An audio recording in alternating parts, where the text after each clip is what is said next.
बिस्मिल्लाहिर्रहमानिर्रहीम। Welcome back to another video. तो दोस्तों, आज की वीडियो के अंदर हम बीएड का कोर्स 8624 को स्टार्ट करने जा रहे हैं। इसमें सिर्फ हमने 9 क्वेश्चन निकाले हैं जो पेपर में बार बार रिपीट हो रहे हैं।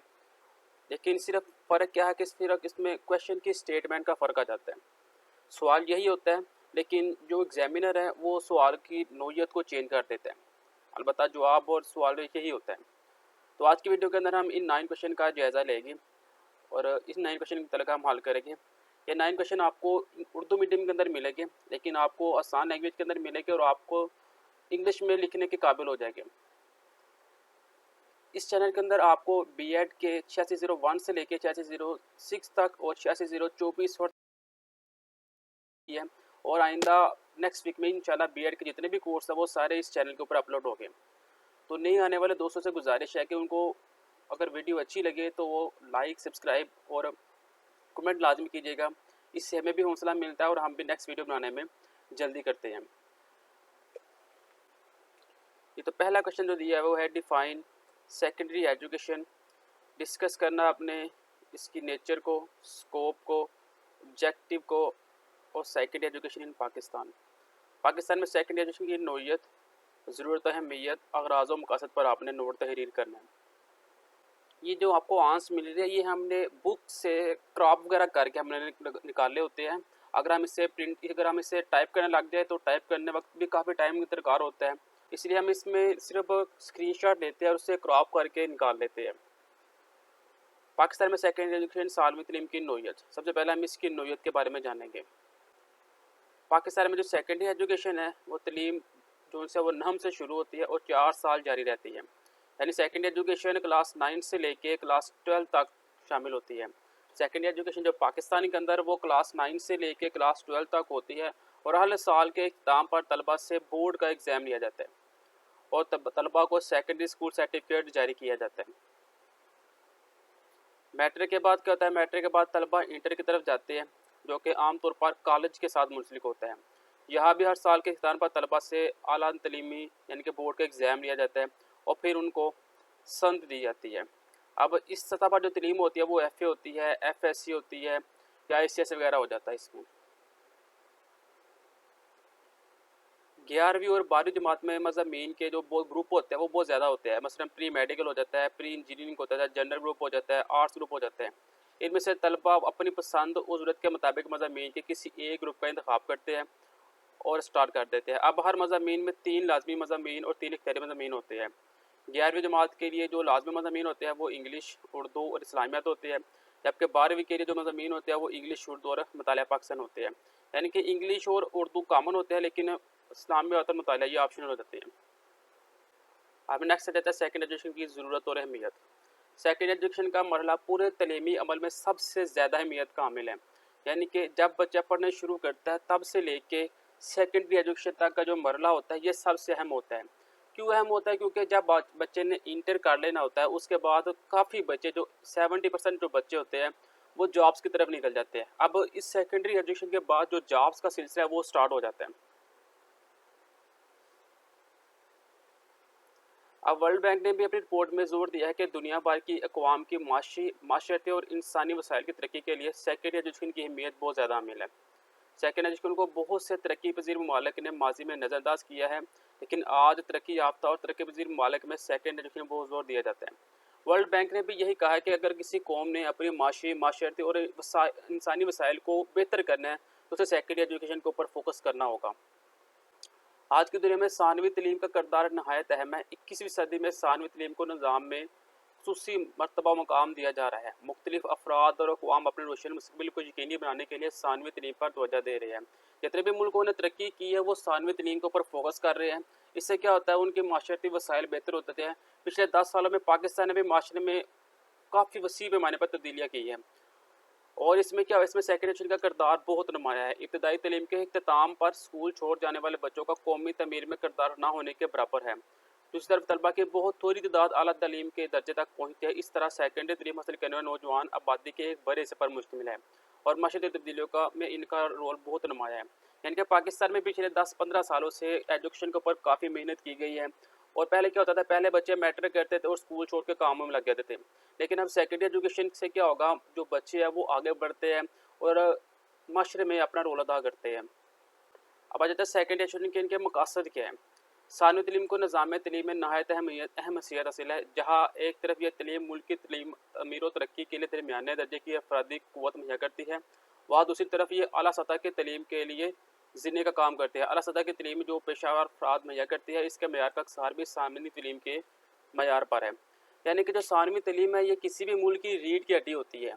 अगर अवाम जो उनसे अगर जो स्टूडेंट है वो सानवी तलीम की तरफ जाते हैं और अच्छे मार्क्स लेते हैं, तो उन्हें काफ़ी अपॉर्चुनिटी मिल जाती है। वो मुख्तलिफ मुल्कों में एज आ स्कॉलरशिप जाते हैं और मेहनत करते हैं और अपने मुल्क का नाम रोशन करते हैं।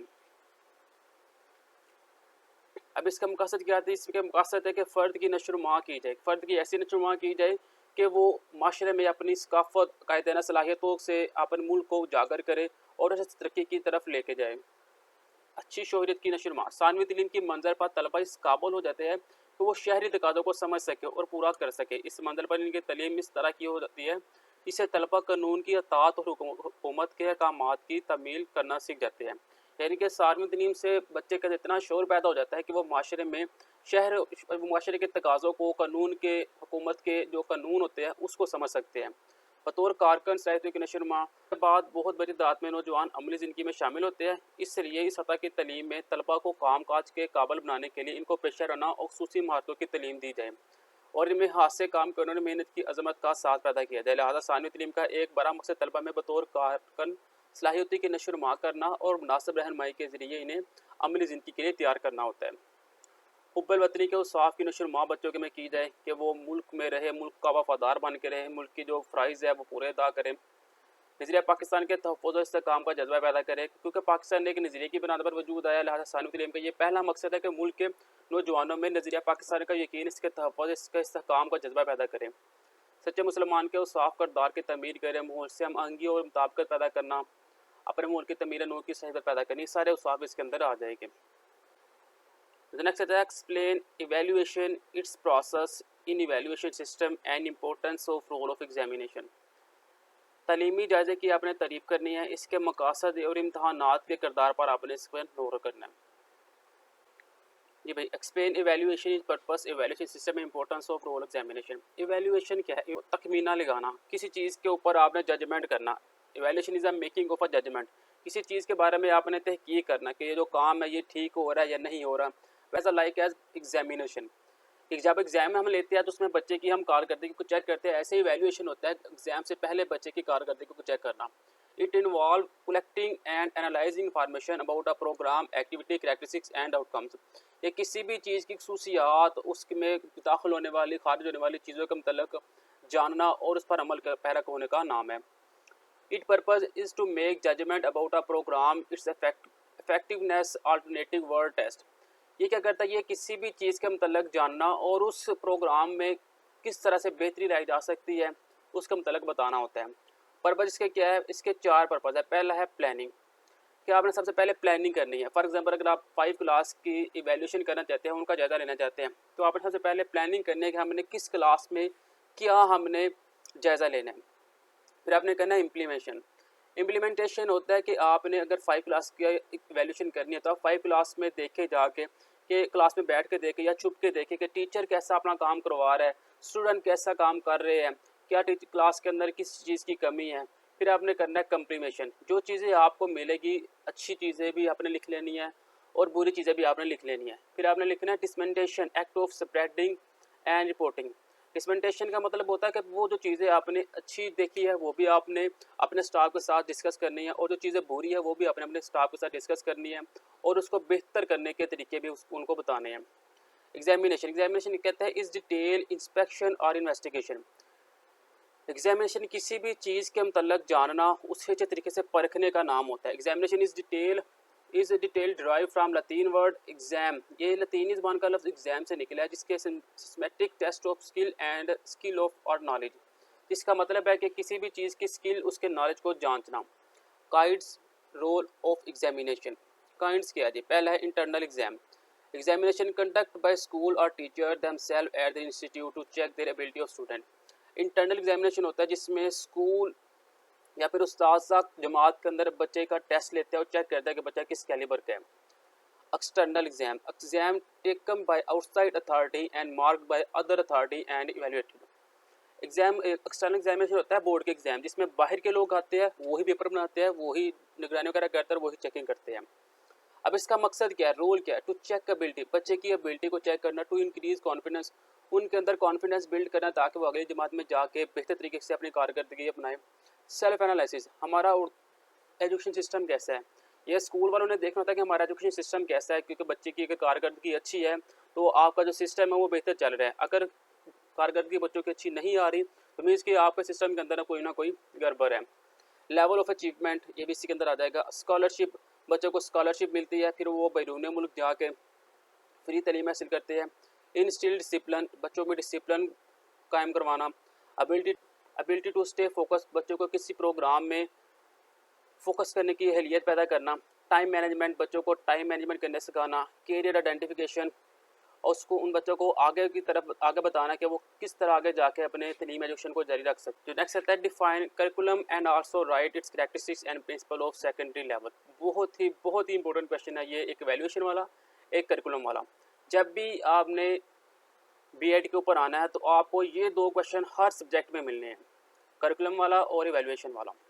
ये सबसे पहले निसाब आ जाएगा। निसाब क्या है? निसाब एक लतीनी ज़बान का लफ्ज़ है जिसके मैनी है रास्ता निकालना, यानी कि भागना। की तारीफ, मुख्तलिफ साइंटिस्ट ने निसाब की तारीफ की हुई है। दर्स व तदरीस की तमाम सरगर्मियों के लाहे अमल को निसाब कहते हैं। निसाब से मुराद मदरस से कि वो तमाम सरगर्मियाँ हैं जो वो अपने तलबा के लिए फ़राहम करता है। निसाब वो ज़रिया है जो तलबा की ज़रूरियात की तकमील और माशरती ज़िम्मेदारियों के फ़र्द को तैयार करता है। अब निसाब की खूबियाँ क्या होती है? निसाब जो है वो एक वसी तरमैनी में ये बात भी शामिल है कि वो तलबा को किस किस्म की तलीम मुहैया की जाए। निसाब बनाते वक्त आपने ये चीज़ें ध्यान रखनी है कि हम तलबा को कौन सी किताबें लगवाएं कि वो माशरे में अपना मुकाम हासिल कर सकें। तलीमी सरगर्मियों का मजमूआ, निसाब भी सिर्फ दस्ती किताब का नाम नहीं बल्कि निसाब का मतलब है स्कूल की वो तमाम सरगर्मियाँ जो तलबा के नशो के लिए तैयार की जाती है। इनमें मुख्तलिफ मज़ामीन, मशक़ी, अमली सरगर्मियाँ और तजुर्बात वगैरह सभी शामिल होते हैं। इस तलीमी सरगर्मियों का मजमूआ मीन्स के निसाब के अंदर आपने स्टडी भी करनी है, आपने खेलना भी है, आपने अपनी सकाफत को भी जारी रखना है, सब कुछ इसके अंदर आ जाएगा। निसाब असूल मकसद का एक ज़रिया, यह बात भी बहुत अहम है कि निसाब ज़ाते खुद मकसद नहीं बल्कि यह असूल मकसद का एक ज़रिया है। लिहाजा इसकी तरतीब और तदवीन इस तरह से की जानी चाहिए कि मकसद तलीम का असूल मुमकिन हो सके। यानी कि निसाब जो है वो एक मकसद है किसी चीज़ को समझना। जैसे कि अगर हम कहते हैं कि नमाज के मतलब हमने जाना तो हमने किताब पकड़नी है और वहाँ से हमने नमाज के मतलब सारा पढ़ लेना है। सिर्फ हमने पढ़ना ही नहीं, हमने उस को पढ़ के उसके ऊपर अमल भी करना है। लिहाजा जो निसाब लिखा होगा वो सिर्फ पढ़ने का नाम नहीं बल्कि वो अमल करने का नाम है। निसाब मुकम्मल स्कूल के माहौल का आईनादार, कोई भी जो निसाब है वो किसी स्कूल का आईना होता है। अगर एक स्कूल है उसके अंदर उर्दू मीडियम आप पढ़ा रहे हैं तो आप देखेंगे उसके अंदर जो उनसे बच्चे वो भी उर्दू टॉकिंग करेंगे, और अगर एक स्कूल इंग्लिश मीडियम पढ़ा रहे तो वहाँ पे जो बच्चे की लैंग्वेज होगी वो इंग्लिश मीडियम होगी। बच्चे की मुकम्मल माशरती नशोनुमा, तलबा इल्म के तजर्बात का मजमूआ, ज़िंदगी गुजारने का ढंग बताता है, इल्म और महारतें सीखने के काबिल बनाता है, अमली और तख्लीकी काम की अहलियत पैदा करना, बच्चों को माशरती तकाज़ों के मुतल्लिक़ डालना। ये वही है जो आपने बार बार पढ़े हुए हैं। इसके असूल क्या है? तो पहला असूल है वो हालात का तज्ज़िया करना, यानी कि जब आपने निसाब बनाना है, निसाब बनाने से पहले आपने अपने मुल्क के हालात का तज्ज़िया कर लेना है कि इस वक्त हमारे मुल्क में किस चीज़ की कमी है, किस चीज़ की फ्राहमी है। सबसे पहले आपने उस तमाम चीज़ों का जायज़ा ले लेना है। फिर आपने मकसद का इंतखाब करना है। फिर आपने अपना मकसद देख लेना कि भाई मैं जो बुक बना रहा हूँ इसका ये मकसद है, उस मकसद का आपने इंतखाब कर लेना है। इंतखाब मवाद, फिर उस मकसद के लिए जो आपने मवाद इकट्ठा करना है उसको आपने तरतीब देना है। तरीक़े तदरीस का इंतखाब, फिर जो आपने मवाद को तरतीब दे लिया होगा फिर आपने उसको उसके लिए ऐसे टीचर का इंतखाब करना है जो उनको अच्छे तरीके से बच्चों तक डिलीवर कर सके। फिर जायज़ा, फिर जब आपने सारा काम कर लेना, हालात का तज्ज़िया कर लिया, मकसद आपने इंतखाब कर लिया, फिर इंतखाब के लिए आपने मवाद इकट्ठा कर लिया, फिर उस मवाद को पढ़ाने के लिए आपने टीचर हायर कर लिए। फिर आपने जायज़ा लेना है कि जो मैंने काम किया इसमें कोई चीज़ रह तो नहीं गई। अगर सारा काम ठीक है तो फिर आपने वो इम्प्लीमेंटेशन करवा देना है, वरना आपने उसके ऊपर दोबारा एक दफ़ा रिव्यू करना है। नेक्स्ट जी, what is significance of competitive examination. तकाबली तलीम पर आपने तफसीलन नोट लिया। तकाबली तलीम क्या है? तकाबली तलीम से मुराद मुख्तलिफ ममालिक के निज़ाम में है तलीम और इनके तलीमी पॉलिसियों का एक ऐसा तजज़ियाती मुताला करना जिसकी रोशनी में अपने मुल्क की निज़ाम तलीम के मसाइल और मुश्किलात को समझने को हल करने के लिए असूल कवानीन अखज़ किए जा सकें। तकाबली तलीम से मुराद ये है कि आपने दूसरे मुल्कों की तलीम को लेना है, उसको सामने रखना है और अपनी तलीम मुल्क की तलीम को भी सामने रखना है। फिर आपने दोनों को कंपैरेटिव करना है कि हमारे मुल्क में ये मसाइल है तो उन मुल्क में ये मसाइल कैसे हल किए गए हैं। अगर उन मुल्क में जो मसाइल हल किए हुए हैं वो बेहतर है तो आपने उनका निज़ाम पकड़ना और अपने मुल्क में वो शामिल कर लेना है। इससे क्या होगा? इससे एक तो टाइम की बचत हो जाती है और दूसरा हर मुल्क में इसके रस्म व रवाज, माहौल और तरीक़ी वामल इसके निज़ाम तलीम की तश्कील में किरदार अदा करते हैं। निज़ाम तलीम की तश्कील की मुश्तरका ख़ुसूसियत की वजह से मुख्तलिफ ममालिक के निज़ाम तलीम के मुश्तरका वामिल और रवायत को ढूँढ कर और इसकी रोशनी में तकाबली बुनियादों के मसाइल हल करना मुमकिन होगा। इससे ये फ़ायदा होगा कि अगर देखें फॉर एग्ज़ाम्पल हमने ऑस्ट्रेलिया का निज़ाम तलीम देखा और उसमें देखा कि ये चीज़ें जो से वो वहाँ बेहतर है तो हमने वो उठा के अपने मुल्क में अरेंज कर ली। इससे ये फ़ायदा होगा कि जब ऑस्ट्रेलिया में लोगों ने उस एजुकेशन के ऊपर एडमिशन लेना होगा तो वहाँ पर अगर सीटें कम होगी तो वो देखेंगे कि इस तरह की एजुकेशन किस और मुल्क में कहाँ पे हो रही है, तो वो जिस मुल्क में हो रही होगी वो उस मुल्क की तरफ आएगी। ये इसका मेन फ़ायदा है। अब इसकी ज़रूरत अहमियत क्या है? आज के दौर में अला सतह के तलीमी और तदरीस कोर्सेज में तलीम का तकाबली मुताला एक काबिल तवज्जो सरगर्मी में शुमार होने लगा है। वो मुआलक जो कि एक जैसा तलीमी पस मंज़र रखते हैं या जिनके तलीमी मसाइल काफ़ी हद तक उससे मिलते हैं, इनका तलीम का तकाबली ज़्यादा मसाइल हल करने की कोशिश में मददगार साबित होता है। देखिए वही बात आ गई है। अब तकाबली तंजीम के मकासद क्या हो गया? बैनुल-अक़वामियत के असरात। आज बैनुल-अक़वामी सतह पर जो तेज़ रफ्तार समाजी और माशी तब्दीलियाँ रूनुमा हो रही है, इनके असरात लामहदूद है और कोई मुल्क इनको अपने मुल्क के सरहद से बाहर नहीं रोक सकता। लिहाजा दीगर शोबा-ए-हात ज़िंदगी की तरह किसी मुल्क के निज़ाम तलीम पर भी बैनुल-अक़वामियत के असरात का मरतब होना एक लाज़मी अमर है। नतीजा खेज़ मनसूबाबंदी करना, ऐसी मनसूबाबंदी करना है कि जिसके कोई ना कोई नतीजा निकल रहे हो। तलीमी अहदाफ़ को हासिल करना, आपने जो एजुकेशन के ऊपर आपने काम किया उससे कोई ना कोई आपने अहदाफ़ मुकर्रर कर लेने कि अगर हमने 5 क्लास को हमने एजुकेशन 5 क्लास के अंदर हम कोई निसाब बढ़ाने जा रहे हैं तो इसके ये अहदाफ़ हो गए, 6 के ये अहदाफ़ हो गए, 7 के भी अहदाफ़ आपने रख लेने हैं। तरक्की पज़ीर ममालिक के तलीमी मसाइल। दुनिया के बहुत से तरक्की पज़ीर ममालिक ऐसे जहाँ उन्होंने नौ आबादी निज़ाम से 20वीं सदी में एक के बाद दीगर आज़ादी की है। इन तमाम ममालिक के समाजी, इक़्तिसादी और तलीमी मसाइल तकरीबन यकसा नौइयत के हैं। लिहाजा तकाबली तलीम के ज़रिए ममालिक एक दूसरे के तजर्बात से ज़्यादा बेहतर फ़ायदा उठा सकते हैं और अपने तलीमी मसाइल को महदूद वसाइल के अंदर रहते हुए कम से कम वक्त में हल कर सकते हैं। एक ही चीज़ को बार बार रिपीट कर रहे हैं तो ये लिखने का देखिए बीएड में भी यही होता है कि आपने एक दफ़ा 2 दफ़ा रीड कर लेना या वीडियो देख ली, आपके अंदर कोई ना कोई पॉइंट बैठ के और आपने पेपर में जाके अपने वर्डिंग के अंदर वो लिख देना होता है। नेक्स्ट क्वेश्चन आ गया जी, एक्सप्लेन करना अपने नेशनल एजुकेशन पॉलिसी 1998 से 2010 तक। 1998 से 2010 तक कौमी तलीमी पॉलिसी 1998-2010।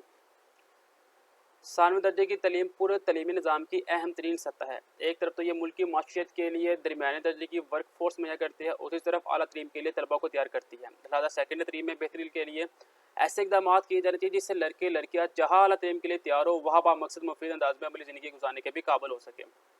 अब ये जो कौमी तलीमी पॉलिसी है ना, ये वही है जो हमने क्वेश्चन नंबर 1 किया है। अब क्वेश्चन नंबर 1 को इस क्वेश्चन के अंदर आप ऐड अप कर सकते हैं। इसके मेन पॉइंट है, अब पेपर के अंदर वो 1998-2010 ये भी पेपर में के अंदर वो दे देता है। फिर इसके आगे जो पॉइंट आएंगे 210 से 215 तक, 215 से 220 तक, ये 5-5 साल के ना वक्फे के बाद ये कौमी तलीमी पॉलिसी बनती है। तो उसमें जो मेन पॉइंट है ना वो आपने ये लिख देने हैं।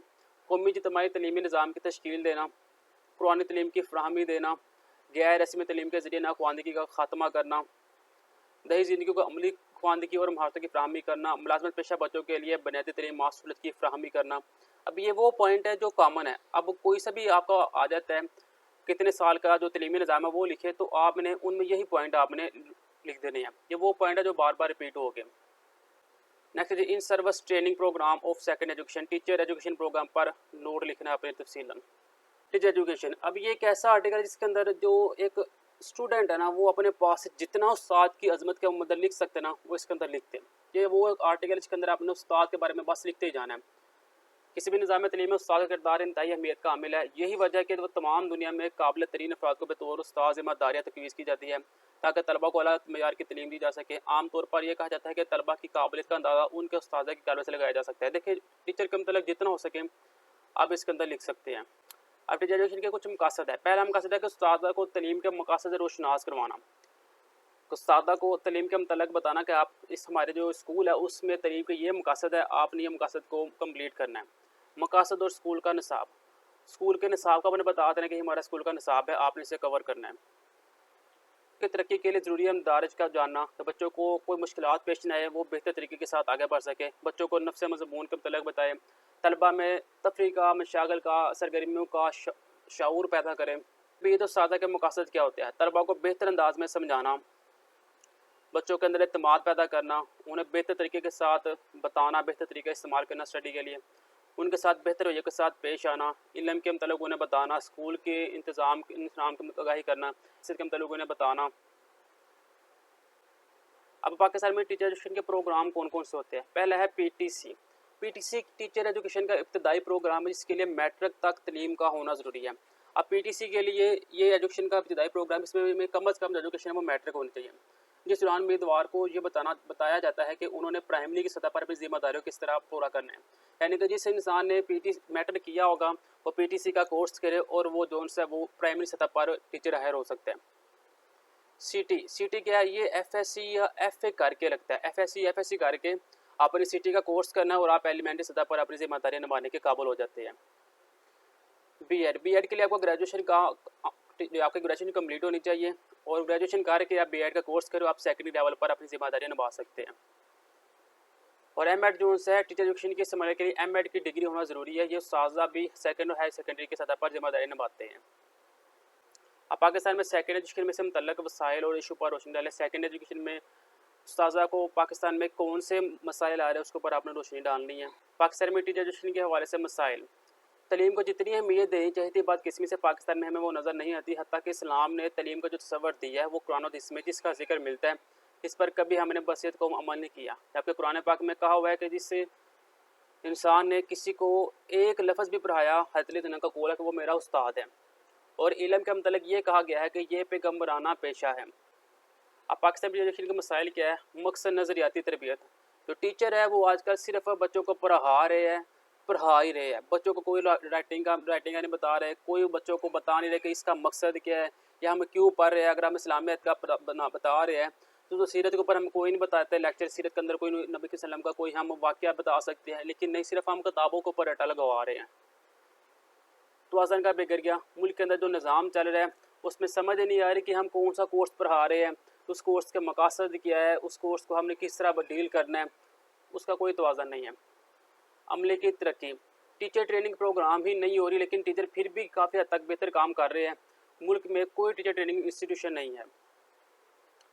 मुलाजमत के दौरान टीचर का तरबियत का फुकदान, टीचर को ट्रेनिंग नहीं दी जा रही, नए तरीके नहीं बताए जा रहे कि वो नए तरीके के साथ बच्चों को डील करे। वो एक ही टीचर आता है क्लास में, किताब से ऊपर से देकर पढ़ा दिया, बच्चों को निशान लगवा दिए और कल आग सुन लिया और यही काम चलता जा रहा है।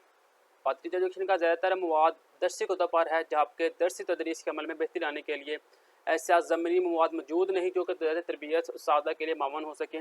इस सिलसिले में क्लासरूम्स के टीचर्स की ज़रूरत के मुताबिक टीचर गाइड तैयार की जानी चाहिए और दरसी मवाद को वक्त और हालात के मुताबिक बनाने के लिए नज़रसानी का अमल बाकायदगी से जारी रहना चाहिए। पॉलिसी नहीं है, कोई स्ट्रेटजी नहीं है, कोई प्लानिंग नहीं है। ओपन लर्निंग सिस्टम के ज़रिए ख़वातीन उस्ताद के लिए मौका बनाने की ज़रूरत है। ख़वातीन को एजुकेशन के ऊपर हिस्सा नहीं मिल रहा, पहले नहीं था मिल रहा, लेकिन अब जो है वो ख़वातीन भी अंदर आ चुकी हुई है। हौसला अफजा की तहकीक की कमी है। अगर कोई टीचर का किसी क्लास का रिजल्ट अच्छा आता है तो उसमें टीचर को हौसला अफजाई नहीं मिलती। टीचर एजुकेटर के अलग कैडेट का ना होना, माहिरीन तलीम के लिए अलग कैडेट के ना होने से टीचर एजुकेशन के जरिए बेहतर तरीन साजा पैदा करना काफ़ी मुश्किल होता जा रहा है। सेकेंडरी स्कूल में पढ़ाने वाले की बतौर टीचर ट्रेनिंग के तौर पर तैनाती से उस्तादा की तरबियत काफ़ी मुतासर हो रही है। इसलिए ज़रूरी है कि माहिरीन उस्तादा और टीचर ट्रेनिंग पर मुश्तमिल एक अलग कैडेट बनाएं। नाकस तरीन शोबा तलीम हो चुका है, तलबा की जज्बाती कैफियत का अदम एतराक हो गया है, असरात और रद्द-ए-अमल से अदम तवज्जुही हो गई है। ये टीचर आप इसके मतलब कि काफ़ी कुछ लिख सकते हैं। Explain purpose in perspective of secondary education.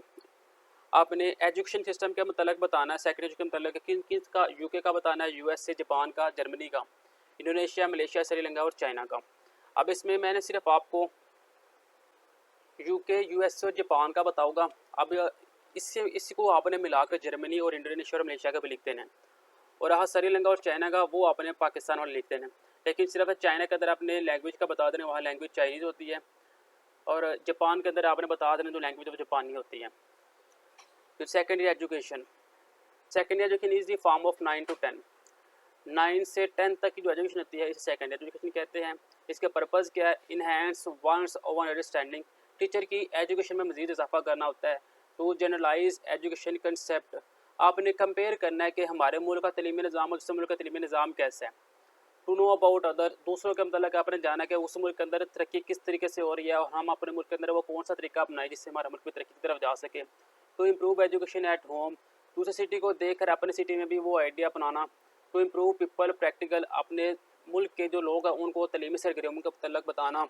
Problem solving, उनके मसाइल को हल करना। इंटरनेशनल, उनको इंटरनेशनल लेवल के ऊपर तलीम देना, इंटरनेशनल लेवल के ऊपर जो ए लेवल ओ लेवल स्टडी जा रही है उसके मतलब उन्हें आगाह करना। स्टैंडर्ड यूके, यूके का क्या है जी? Second education is necessary for age 12 till to 17। UK के अंदर जो सेकेंड एजुकेशन है वो 12 से 17 साल तक के लोगों को दी जाती है।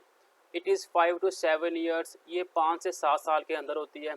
It is called lower secondary, इससे लोअर सेकेंडरी कहते हैं। ए 16 to 18 अपर सेकेंडरी, और 16 से 18 तक जो एजुकेशन होती है उसे अपर सेकेंडरी या फिर ए लेवल कहते हैं। उसके बाद क्या होता है? ए लेवल एग्जाम होता है और देन वो सॉल्विंग टू यूनिवर्सिटी, और फिर यूनिवर्सिटी की तरफ निकल जाते हैं। अब यूके का करिकुलम कैसा होता है? GCSE यानी कि मैट्रिक ओ लेवल। यूके के अंदर ओ लेवल होता है, फोकस ऑन इंग्लिश के ऊपर होता है इनका, मैथ के ऊपर, साइंस के ऊपर, और फिर डिप्लोमा होता है और फिर यूनिवर्सिटी की तरफ चले जाते हैं। यूएसए में क्या है जी? After completing 5 year grade of education in primary school में 5 साल गुजारने के बाद student will enter higher secondary school, student जो है वो हायर सेकेंडरी स्कूल की तरफ निकल जाते हैं। The tenure of secondary school will be about 6 to 7 year, जो सेकेंडरी स्कूल का जो सिस्टम है वो 6 से 7 साल तक होता है। By which student will completing there 12 grade, तब तक जो बच्चे होते हैं वो 12 ग्रेड तक एजुकेशन कंप्लीट कर लेते हैं, फिर वो आई डिप्लोमा करते हैं और यूनिवर्सिटी की तरफ निकल जाते हैं। अब इनका करिकुलम क्या है? The curriculum widely varies in quality and rigidity, इनका जो करिकुलम है ना वो एक नहीं है, हर एक स्कूल के अंदर मुख्तलिफ करिकुलम पढ़ाए जा रहे हैं। जैसे पाकिस्तान में है ऑक्सफर्ड का भी, अफवाक वालों का भी, पंजाब का भी सिलेबस पढ़ाया जा रहा है।